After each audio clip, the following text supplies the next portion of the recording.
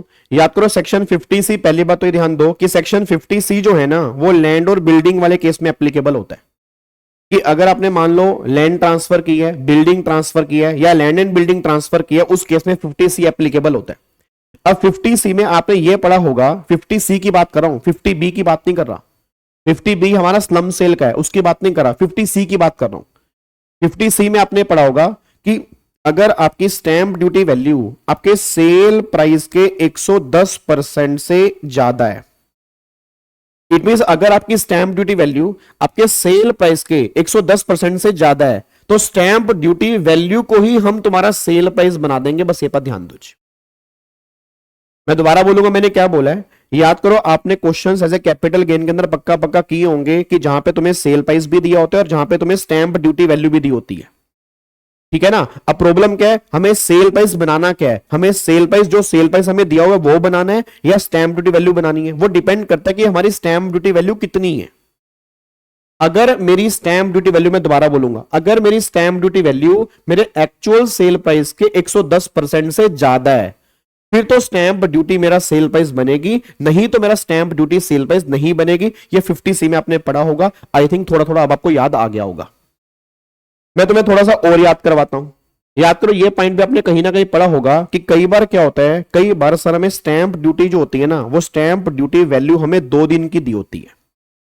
अब stamp duty value हमें 2 दिन की दी होती है, याद करो 2 दिन की कौन कौन सी थी। एक तो हमें दी होती है डेट ऑफ एग्रीमेंट के दिन की, अगर आपको याद आ रहा हो, और एक हमें जो दी होती है वो डेट ऑफ रजिस्ट्रेशन के दिन की दी होती है। अब मान लो इस दिन की स्टैंप ड्यूटी वैल्यू दी है, इस दिन की स्टैंप ड्यूटी वैल्यू दी है, या फॉर एग्जांपल मान लो डेट ऑफ पोजेशन के दिन की भी स्टैंप ड्यूटी वैल्यू दी है। अब मान लो 3 स्टैंप ड्यूटी वैल्यू दी है या 2 स्टैंप ड्यूटी वैल्यू दी है, तो गवर्नमेंट ये बात कहती है कि जो तेरी एग्रीमेंट के दिन की स्टैंप ड्यूटी वैल्यू है हम उसको बेस बना लेंगे। जो तेरी एग्रीमेंट के दिन की स्टैंप ड्यूटी वैल्यू है हम उसको बेस बना लेंगे।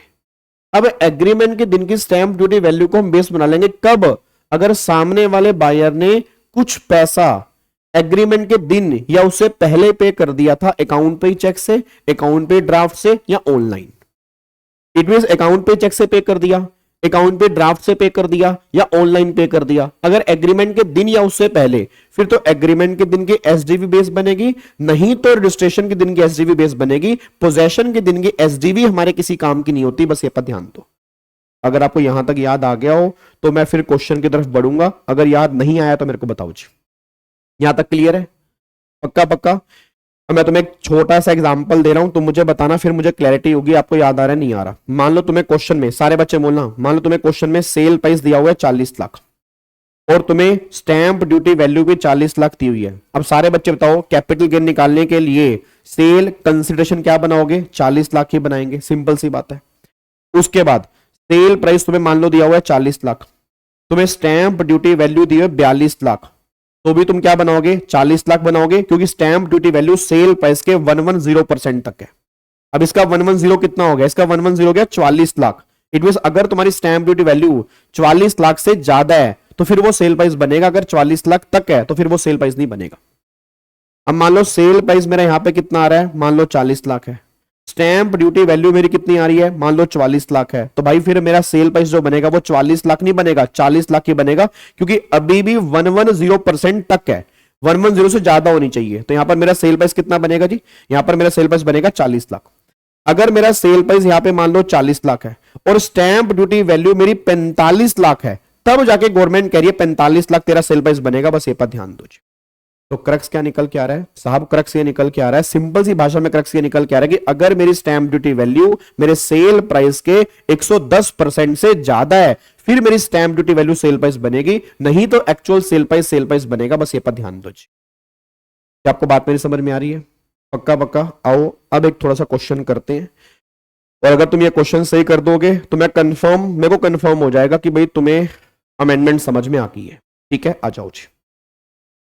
इधर देखो ध्यान से, क्वेश्चन करते हैं। लिखो जी, क्वेश्चन लिखो, क्वेश्चन लिखो सारे बच्चे। यहां पे मान लो मिस्टर वीजी हैं, मिस्टर वीजी हैं, मिस्टर वीजी इंडिया के रेजिडेंट हैं। मिस्टर वीजी इंडिया के रेजिडेंट है, मिस्टर वीजी क्या है जी, इंडिया के रेजिडेंट है। इसकी एज जो है फॉर एग्जांपल मान लो 32 ईयर की है। मान लो एक बिल्डिंग परचेज जो की थी, एक बिल्डिंग, एज 32 साल छोड़ो, एज मान लो यहां पे जो है मान लो 62 ईयर, मान लो 62 साल की एज है। बिल्डिंग परचेज की थी फॉर एग्जांपल 25 जनवरी सन 2000 को, और ये बिल्डिंग परचेज किया मान लो 12 लाख की, ठीक है जी। और 141 को इस बिल्डिंग की फेयर मार्केट वैल्यू जो है वो मान लो है साहब 15 लाख रुपए, और इसकी स्टैंप ड्यूटी वैल्यू जो है 141 को वो मान लो है 11 लाख रुपए, ठीक है जी। ये आपको 11 लाख रुपए की वैल्यू दी हुई है, स्टैंप ड्यूटी वैल्यू 141 को, ठीक है। फिर कॉस्ट ऑफ इंप्रूवमेंट जी, कॉस्ट ऑफ इंप्रूवमेंट दे रखी है, तो पहली इंप्रूवमेंट जो करवाई है वो करवाई है 8 मार्च सन 2000 को, 10,000 रुपए की पहली इंप्रूवमेंट है। साथ साथ क्वेश्चन लिखते रहना, हेलो ओए, हेलो भाई साहब ओए, क्वेश्चन साथ साथ लिखने चाहिए। सेकंड इंप्रूवमेंट जो कराई है वो कराई है 25 जुलाई सन 2007 को, 15,000 रुपए की,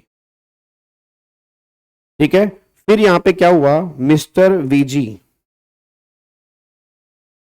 agree to sell such building, mister VG agree to sell such building on 25 December सन 2016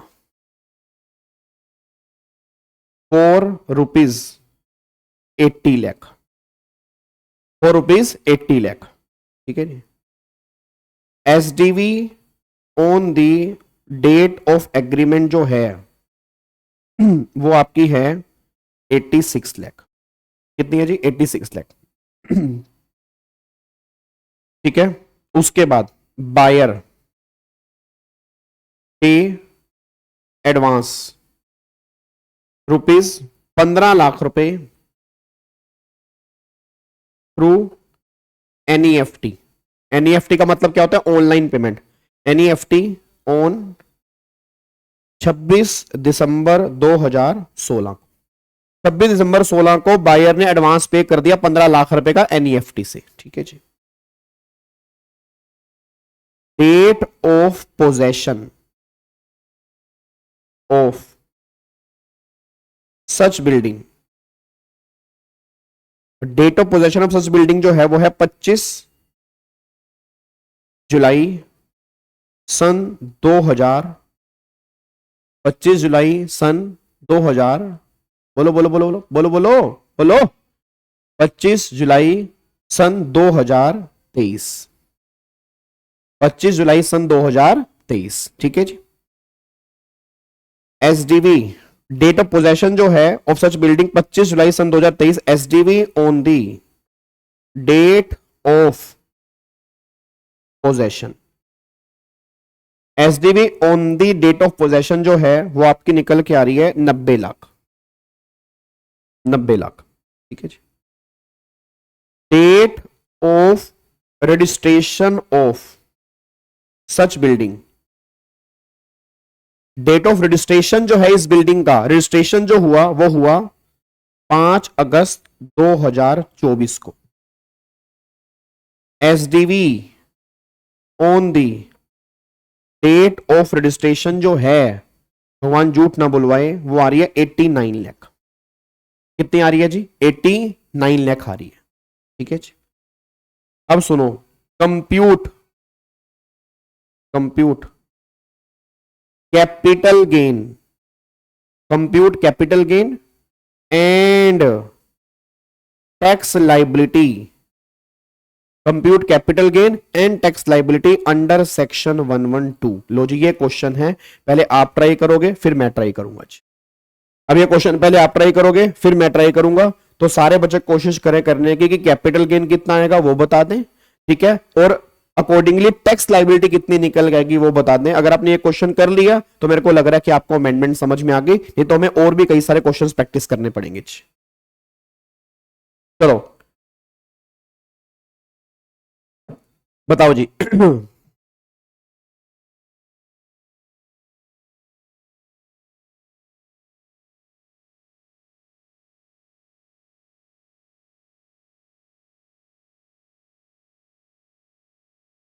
आप एक क्वेश्चन ट्राई करो जी। एक बार मैं कैलकुलेटर लेके आ रहा हूं, एक मिनट, मैं एक बार कैलकुलेटर लेके आ रहा हूं।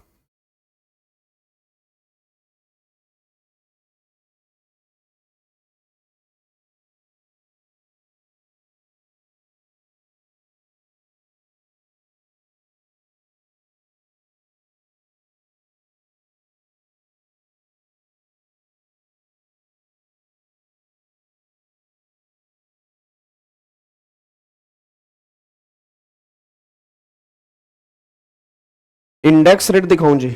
इंडेक्स रेट, ये लो जी, इंडेक्स रेट देख लो एक बार। आपके जो इंडेक्स रेट हैं, ये लो जी, ये इंडेक्स रेट देख लो जी।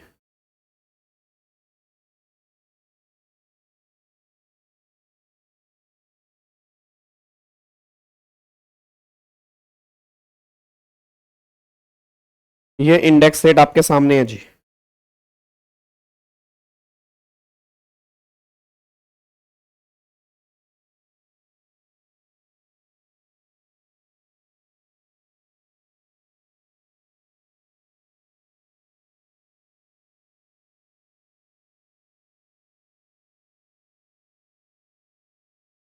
आ रहा है 67,85,000, 67,85,000।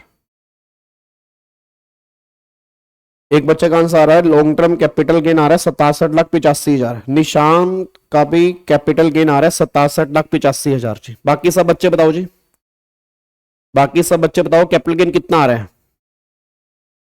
67,85,000 जी। निशांत का सेम है। बाकी सब बच्चे बताओ जी।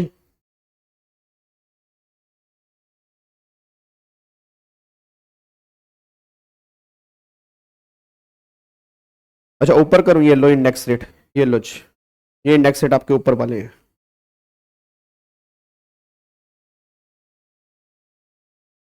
जल्दी बताओ फटाफट से जी।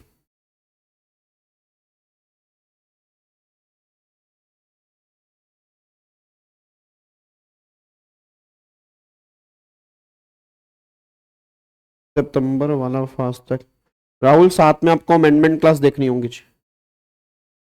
अविनाश कह रहा है 68 लाख रुपए निकल के आ रहा है जी। अविनाश का कैपिटल गेन जो है 68 लाख रुपए निकल के आ रहा है। बाकी सब बच्चे जी,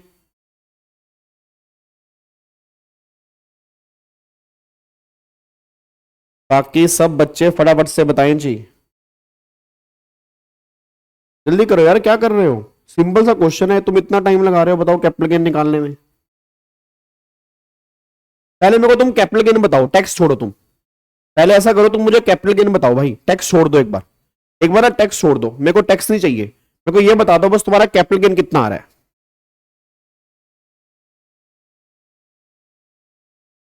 जल्दी बताओ फटाफट से जी। कैपिटल गेन बताओ, कैपिटल गेन कितना आ रहा है जी मेरे को। टैक्स एक बार छोड़ दो, 67,85,000 कैपिटल गेन आ रहा है जी। 67,85,000 कैपिटल गेन आ रहा है जी। अच्छा एक बच्चे का आ रहा है 41,29,213। ओ सोनाली कह रही है मेरा लॉस आ रहा है। ओ भाई साहब खतरनाक, मेरा लॉस आ रहा है। कैपिटल गेन आ रहा है 76,85,000।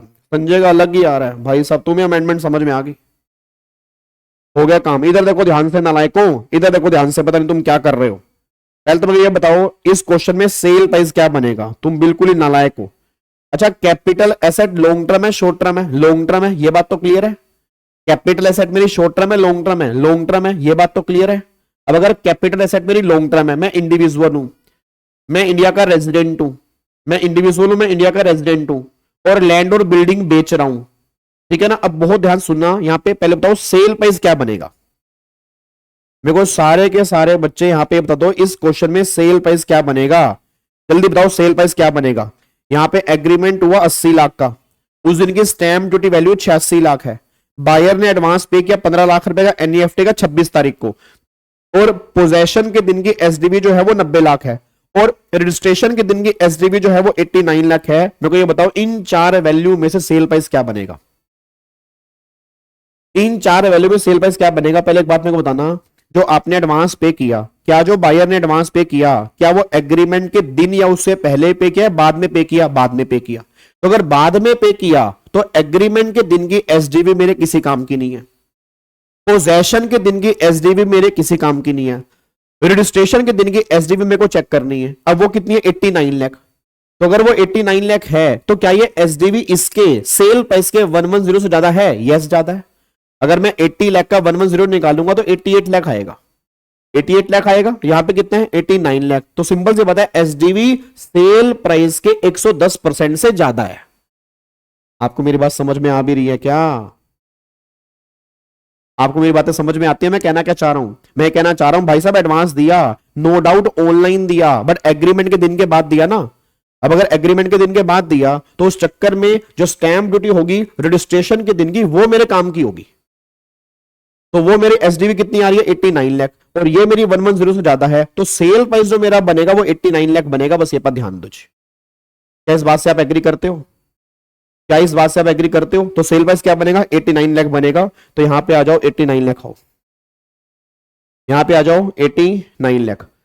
अब माइनस में, अब मेरे को सारे बच्चे बोलना यहां पे कोआ करूंगा या आई कोआ करूंगा, बताओ नए वाला लो लगाऊंगा या पुराने वाला लो लगाऊंगा। इस बात पे पहले काम हो जाए, नए वाला लो लगेगा या पुराने वाला लो लगेगा, मतलब इंडेक्सेशन करना है या नहीं करना। कंप्यूटेशन के टाइम बताओ, कंप्यूटेशन में, बाद में छोड़ो, टैक्स निकालने के टाइम की बात नहीं कर रहा, मैं बात कर रहा हूं कंप्यूटेशन की, मैं बात कर रहा हूं कंप्यूटेशन की। क्या कंप्यूटेशन के टाइम पर हमें इंडेक्सेशन करना है या नहीं करना है, बस मेरे को ये बता दो जी। ओल्ड लो लगेगा या न्यू लो लगेगा? यही आपने गलती कर दी। अब बहुत सारे बच्चे कह रहे हैं सर नया लो लगेगा। एक बात मेरे को बताओ नालायकों, फिर वही तुम बार बार नालायक सुनोगे। तुमने कैपिटल गेन के चैप्टर में एक सेक्शन 247 आपने पढ़ा था ट्रांसफर की डेफिनेशन का, और ट्रांसफर की डेफिनेशन इमूवेबल प्रॉपर्टी वाले केस में जो पोजेशन की डेट होती है उसको ट्रांसफर मानते हैं, एग्रीमेंट को ट्रांसफर नहीं मानते, रजिस्ट्रेशन को ट्रांसफर नहीं मानते। इस क्वेश्चन में पोजेशन की देन मेरे काम की है, ये चेक करने के लिए कि ट्रांसफर कहां मानेंगे। तो ये मत सोना कि पोजेशन की डेट मेरे काम की नहीं है, पोजेशन को ट्रांसफर मानते हैं। और अगर पोजेशन को ट्रांसफर मानते हैं तो एक बार चेक करना पोजेशन कहां पे है। अगर बात करूंगा पोजेशन की तो 25 जुलाई 2023, तो ऑब्वियस सी बात है 23 जुलाई 2024 से पहले है। तो ट्रांसफर अगर 23 जुलाई 2024 से पहले है तो खरीदा पहले है, आपने बेचा पहले है, तो ओल्ड लो एप्लीकेबल होगा, न्यू लो एप्लीकेबल नहीं होगा। रजिस्ट्रेशन हमें यहां चेक नहीं करना, बस ये पर ध्यान दो। आप देख रहे हो एग्जामिनर कैसे घुमा रहा है तुम्हें। मतलब हमें क्या लग रहा था कि पोजेशन किसी काम का नहीं है, जबकि पोजेशन की डेट ही ट्रांसफर होती है, उससे पता लगेगा ट्रांसफर तुमने कब किया। ट्रांसफर तुमने किया पहले, तो अगर पहले किया तो ओल्ड लो एप्लीकेबल होगा, इट मींस इंडेक्सेशन करना पड़ेगा जी। अब एक बात मेरे को सोच के बताओ जी। अब यहां पे देखो जी, अब कॉस्ट क्या बनेगी, यहां पे एक बार चेक करना कॉस्ट क्या बनेगी जी। यहां पे पहले इनमें से लेस क्या बनेगा 11, फिर इनमें से हायर क्या बनेगा 12, तो कॉस्ट बनेगी 12 लाख रुपए जी। तो यहां पे हम लेंगे आईक्वा लेंगे जी। अब आईक्वा लेंगे, क्यों लेंगे, क्योंकि ट्रांसफर आपका 23 जुलाई 24 से पहले है। तो 12 लाख डिवाइड बाय 100। अब बताओ मल्टीप्लाई किससे करेंगे जी। अब सारे बच्चे बताओ मल्टीप्लाई किससे करेंगे। मल्टीप्लाई करते हैं ट्रांसफर की डेट से, और ट्रांसफर किसको मानते हैं, पोजेशन को ट्रांसफर मानते हैं। और पोजेशन किस साल में है, पोजेशन 23-24 में है, तो 23-24 का जो इंडेक्स रेट होगा उससे मल्टीप्लाई करोगे, 24-25 के इंडेक्स रेट से मल्टीप्लाई नहीं करोगे। तो यहां पे जो हम मल्टीप्लाई करेंगे वो मल्टीप्लाई करेंगे 348 से। एक बार आप मेरे को बताना कितना आएगा जी, एक बार मेरे को सारे बच्चे बताओ यहां पे कितना निकल के आएगा जी, बताओ जी। मेरे को कैलकुलेटर नहीं मिला, तो यहां पे आएगा 12 लाख डिवाइड बाय 100 मल्टीप्लाई 348, तो ये आ रहा है 41,76,000। 41,76,000 ये आपकी आई कोआ निकल के आ रही है जी, ये आपकी आई कोआ निकल के आ रही है। माइनस में बात करोगे यहाँ पे आई कोई की, अब आई कोई के अंदर पहली तो इंप्रूवमेंट 141 से पहले की है, तो 141 से पहले की इंप्रूवमेंट तो इग्नोर कर दो, और ये वाली इंप्रूवमेंट हमें लेनी है। तो 7-8 का रेट बताओ कितना है। तो अगर मैं 7-8 के रेट की बात करूंगा तो 7-8 का रेट जो है वो 129 है। अब अगर 129 है तो 15,000 डिवाइड बाय 129 मल्टीप्लाई 348, तो भैया 15,000 डिवाइड बाय 129 मल्टीप्लाई 348, तो ये आपका निकल के आ रहा है 40,465 रुपए निकल के आ रहा है जी। ये निकल के आ गया। अब ईओटी कुछ यहां पे है नहीं जी, तो इसमें से आप देखना कितना आएगा जी। 89 लाख माइनस में 41,76,000 माइनस में 40,465, तो कितना आ रहा है जी। 46,83,535 रुपए का यहां पे ये आपका लॉन्ग टर्म कैपिटल गेन निकल के आ रहा है। अब ट्रांसफर आपने किया 23 जुलाई 24 से पहले, तो ओल्ड लॉ एप्लीकेबल होगा, और ओल्ड लॉ में क्या था, आफ्टर इंडेक्सेशन 20% रेट यहां पे लगेगा जी बस। अब अगर मैं इसका 20% निकाल दूंगा, 46,83,535 का 20%, तो आपका निकल के आ गया 9,36,707, ये आपका टैक्स यहां पे निकल के आ गया जी। इसको आप राउंड ऑफ कर दोगे तो 9,36,710 ये टैक्स निकल के आएगा जी। अब बताओ इसमें कोई दिक्कत तो नहीं है जी। हाँ जी, अब बताओ इसमें कोई दिक्कत तो नहीं है। देखो ये क्वेश्चन है, ठीक है ना, ये क्वेश्चन है। मतलब वो क्या करेगा, देखो उसने कमाल की बात देखो, अगर आप चेक करोगे उसने रजिस्ट्रेशन की डेट दी है 23 जुलाई 24 के बाद की। अब 90% बच्चा जो रजिस्ट्रेशन को ट्रांसफर मान रहा है, तो वो क्या बोल रहा है 23 जुलाई 24 के बाद है। अब वो कह रहा है 23 जुलाई 24 के बाद है तो नया लो लगेगा, तो उसने विदाउट इंडेक्सेशन निकाला। जब उसने विदाउट इंडेक्सेशन निकाला, फिर वहां पे जाके उसने इंडेक्सेशन करके यहां पे विच एवर इज लेस वाला गेम खेला, बट ऐसा नहीं होगा, यहां पे नया लो लगेगा ही नहीं। यहां पे लो जो एप्लीकेबल होगा वो ओल्ड लो एप्लीकेबल होगा, नया लो एप्लीकेबल नहीं होगा बस। युवान कैसी बात कर रहे हो, लॉन्ग टर्म कैपिटल गेन पे कब से स्लैब रेट लगने लग गया। हाँ, वो 3 लाख रुपए की जो बैलेंस एग्जम्पशन लिमिट है वो इसमें से माइनस कर सकते हो अगर आपकी कोई अदर इनकम नहीं है, ठीक है ना। मैं अज्यूम कर रहा हूं कि मेरी कोई अदर इनकम है, बट अगर तुम एज्यूम करके लिख रहे हो कि अदर इनकम नहीं है, तो फिर इसमें से पहले वो 3 लाख की लिमिट माइनस करोगे, फिर जो बैलेंस बचेगा उस पर 20% लगाओगे, बस ये पर ध्यान दो। डन जी, क्या इसको लॉक कर सकते हैं जी, क्या इसको लॉक कर सकते हैं, पक्का पक्का। ठीक है, एक क्वेश्चन चलो मैं और दे रहा हूं जी। अब मैं तुम्हें एक क्वेश्चन और दे रहा हूं, फटाफट से आओ जी, लिखो जी। अब एक क्वेश्चन और लिखो। मिस्टर वीजी इंडिया के रेजिडेंट हैं, मिस्टर वीजी इंडिया का रेजिडेंट है, एज इसकी है मान लो 65 ईयर, ठीक है। इसने बिल्डिंग परचेज की है 25 जुलाई 2016 को, कितने की, 25 लाख की, ठीक है। फिर डेट ऑफ, यहां पे लिखो building sale, building agreement to sale ₹4, building का एग्रीमेंट टू सेल हुआ ₹70 लाख, और ये एग्रीमेंट टू सेल हुआ मान लो 28 दिसंबर 2022 को, और इस दिन की एसडीवी जो है, एसडीवी वो हमारी निकल के आ रही है 80 लाख की, 80 लाख रुपए की एसडीवी है। क्लियर है। Buyer paid advance of ₹10 lakh through account pay cheque on 27 दिसंबर 2022, 27 दिसंबर 2022 को उसने 10 लाख रुपए का एडवांस दे दिया अकाउंट पे ही चेक से। ठीक है जी। डेट ऑफ रजिस्ट्रेशन, अच्छा अगर डेट ऑफ पोजेशन के बारे में कुछ ना कहो तो फिर डेट ऑफ रजिस्ट्रेशन को ही पोजेशन मानना है, ये बात ध्यान देना चाहिए। अगर पोजेशन की डेट नहीं दी हुई तो डेट ऑफ रजिस्ट्रेशन को ही पोजेशन मानना चाहिए। डेट ऑफ रजिस्ट्रेशन 8 सितंबर 2024, एसडीवी जो है उस दिन की, आपको एसडीवी दी हुई है उस दिन की 90 लाख रुपए। कितने की दी हुई है? 90 लाख रुपए की आपको एसडीवी दी हुई है। ठीक है, अब यहां पे अदर इनकम, अदर इनकम आपको दे रखी है यहां पे 10 लाख रुपए की। क्या दे रखी है? 10 लाख रुपए की आपको अदर इनकम दे रखी है। तो उसने बोला जी compute total income and tax liability. आपको टोटल इनकम निकालनी है एंड इसकी टैक्स लाइबिलिटी निकालनी है। अब बताओ क्या करोगे जी, फटाफट से बताओ जी।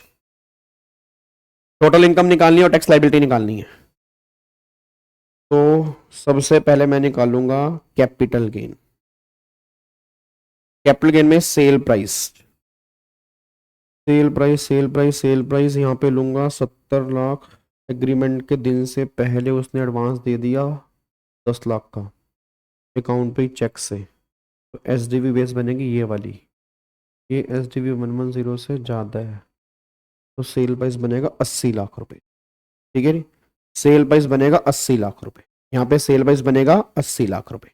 फिर यहाँ पे कोवा लेके चलेंगे। यहाँ पे आई कोवा तो लेना नहीं। अच्छा आई कोवा क्यों नहीं लेना? क्योंकि डेट ऑफ रजिस्ट्रेशन जो है वो 8 सितंबर 24 है, मतलब ट्रांसफर किया 23 जुलाई 24 के बाद।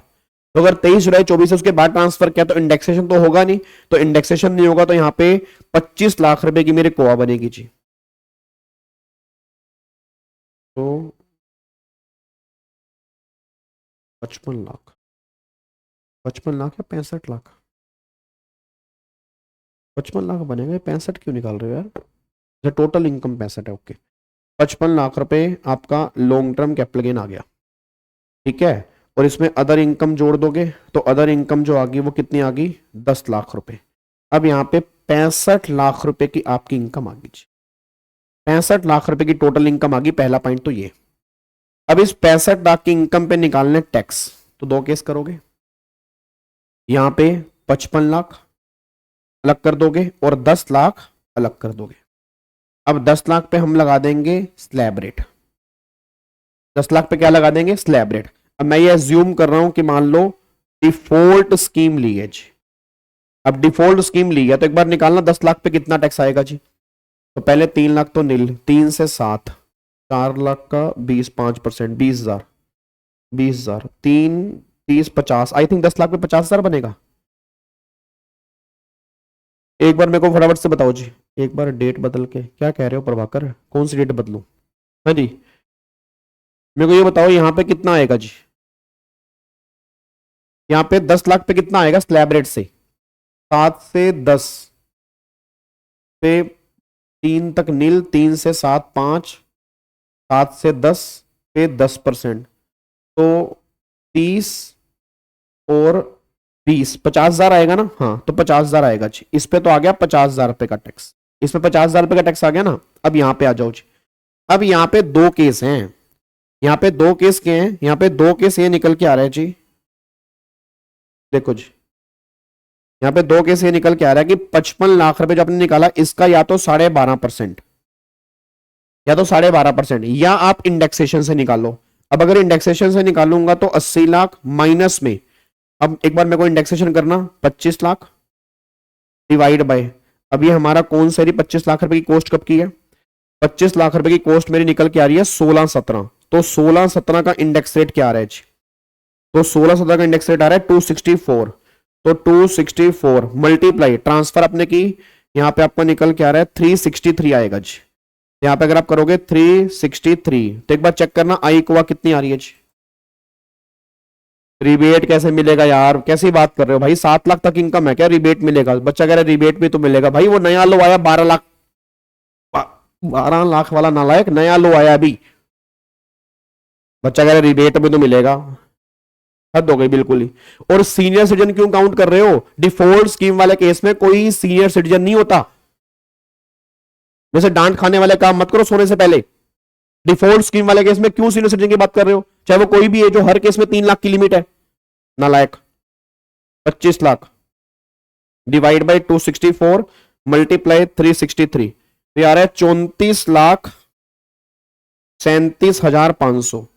तो अगर मैं इसमें से माइनस करता हूं 80 लाख में से 34,37,500, इसका 20%।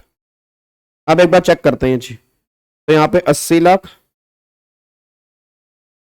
माइनस में 34,37,500, उसका 20% अगर मैं निकालूंगा तो कितना आएगा भाई? ये 80 लाख